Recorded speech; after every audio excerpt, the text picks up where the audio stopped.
Bismillahirrahmanirrahim. Assalamualaikum warahmatullahi wabarakatuh. Salam perubahan.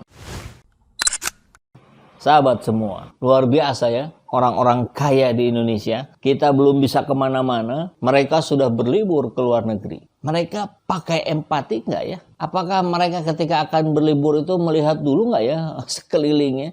Yang buat makan sehari-hari saja masih banyak yang kesulitan. Pengangguran semakin banyak. Ataukah itu urusan masing-masing? Kenapa miskin? Ataukah punya pemikiran begitu? Tapi oke lah, itu urusan pribadi ya. Nafsi-nafsi saja, silakan saja Anda punya pemikiran yang berbeda. Hanya yang ingin saya persoalkan di video ini adalah, apakah dengan kekayaan itu pula Anda kemudian dengan mudah melanggar peraturan yang sudah ditetapkan oleh pemerintah hari ini? Ya, Rachel V-nya ya.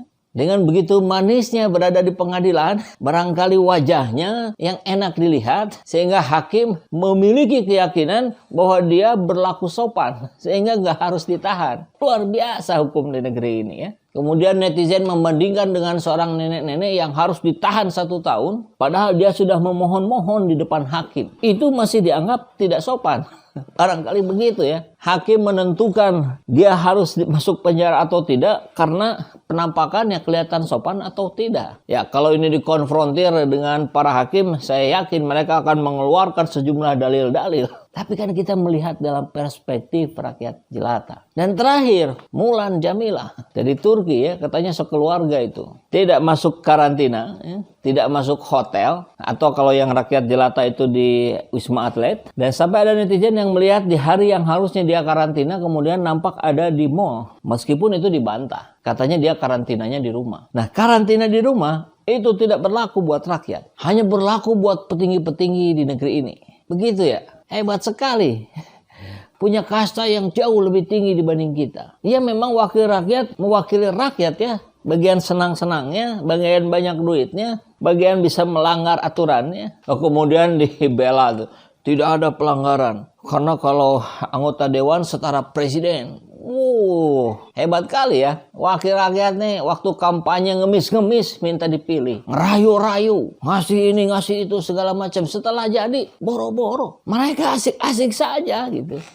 Rakyat susah pun gak ada yang datang. Tentu saya tidak berbicara 100% anggota dewan. Ya barangkali 10-15% ada yang menunjukkan empatinya, kepeduliannya. Turun ke dapilnya masing-masing. Membantu masyarakat. Memperjuangkan aspirasi rakyat. Tapi umumnya kan kita lihat. Ya apalagi kalau dari kalangan yang latar belakangnya bukan aktivis ya. Bukan politisi. Artis misalkan. Ya apa yang bisa kita harapkan? Konon katanya kalau orang-orang biasa dia harus dikarantina Wisma Atlet atau hotel yang harganya juga menjadi melipat-lipat. Tapi kalau anggota dewan, menteri, presiden boleh karantinanya di rumah. Asik kali. Di sini jelas tidak ada keadilan sosial bagi seluruh rakyat Indonesia. Kami, tim dari Saiful Zaman Channel, memutuskan untuk berjuang melalui kanal YouTube ini. Tentu kita ingin sebanyak mungkin kanal-kanal seperti ini bermunculan. Dan karena itu pula kita memunculkan Akademi Dakwah Digital Indonesia. Insya Allah, lembaga ini didampingi oleh para asatid, para ulama, para ustadz, musyrif, musyrifah, para psikolog yang concern pada bagaimana kepentingan-kepentingan umat muslim tetap terjaga di negeri demokrasi ini. Program ini kami peruntukkan bagi anak-anak muda usia 17 sampai 25 tahun. Kami insya Allah siap mendidiknya.